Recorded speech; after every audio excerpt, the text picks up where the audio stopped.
High, নানু বাসায় এসে বিকালের সময়টা কিভাবে কাটালাম এইটাই মূলত এখন তোমাদের সাথে আমি শেয়ার করতে যাচ্ছি।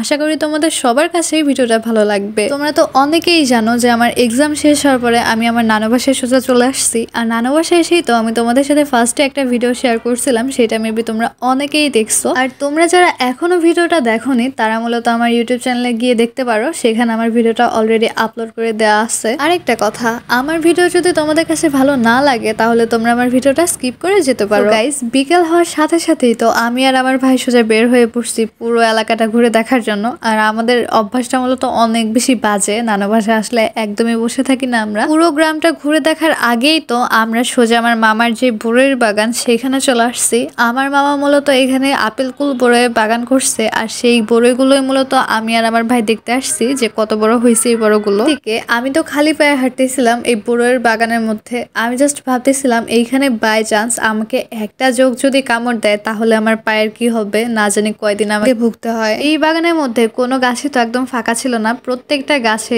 অনেক সুন্দর, মাশাআল্লাহ অনেক সুন্দর বড়ই ধরছে। আমি তো ফার্স্টে একটা বড়ই ছেড়ে সেখানে বাইট নিয়ে দেখলাম। আর এমনি বড়ই যেমন টক থাকে অথবা অন্যরকম একটা কষকষ ভাব থাকে, বাট এই বড়ির ক্ষেত্রে আর তেমনটা না, মানে অতটা না, বাট সামথিং কিছু একটা মিল ছিল আর কি।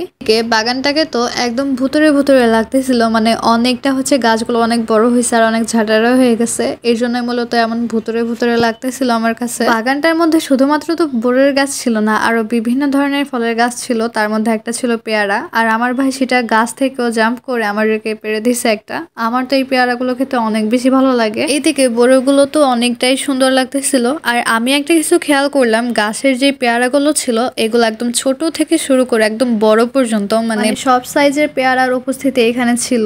আর এগুলো দেখেই মনে হচ্ছিল যে এগুলা 12 মাসি পেয়ারা, এর জন্যই মূলত একদম ছোট থেকে শুরু করে একদম ধাপে ধাপে বড় পেয়ারাগুলো পাওয়া গেছে। এবার তো আমি নিজে গাছ থেকে বড়গুলো পেরে নিচ্ছিলাম। এগুলা মূলত আমি ভাবছি যে মাখানি করে খাবো, বাট আমার খালামণি বললো যেগুলা মাখা করে খাওয়া যাবে না, এগুলা একদমই বাজে লাগবে, এগুলো আরেকটা যদি ম্যাচিউর হয় তাহলে তখন ভালো লাগবে। বড়ইয়ের বাগান থেকে বের হওয়ার পরে আমরা তো চলে আসছি আমাদের আরেকটা মামার ভাটার এখানে, মানে আমার নানুর বাসার এখানে সবকিছু হচ্ছে আমার মামাদের, আর সবকিছু মূলত আমার নানা ভাইদের। যাই হোক, আমার ভাই আমাকে এখানে নিয়ে আসছে আমাকে ইট বানানো দেখানোর জন্য, লাইক ইট গুলো কিভাবে বানায় সেগুলো আমাকে টোটালি ও দেখানোর জন্য এখানে নিয়ে আসছে। ইটের ভাটার এখানে এসেই তো দেখি চারিদিকে শুধু ইট আর ইট, এগুলো সবই হচ্ছে কাঁচা ইট। কাঁচা ইট বলতে এগুলো এখনো পোড়ানো হয়নি, এগুলা মূলত পোড়ানো লাগবে। তো চারপাশ দিয়ে তো অনেকটা প্লেস নিয়ে ইটের ভাটাটা করা হয়েছে। আমি তো ভাবতেছিলাম যে এই ইটের ভাটার ধোয়ার জন্যই তো বায়ু দূষণ হয়, আমি বইতে অনেক বেশি পড়ছি এটা। ভাই তো আমার এক এক করে সবকিছু দেখাচ্ছিল, আর বড় ভাই যেভাবে একটা বোনকে, ছোট বোনকে ট্রিট করে, আমার ভাইও ঠিক আমাকে সেভাবেই ট্রিট করতেছিল। লাইক ও আমাকে সবকিছু দেখাচ্ছিল যে এই কাজটা কিভাবে করতে হয়, মানে আমাকে জানিয়ে রাখতেছিল আর কি।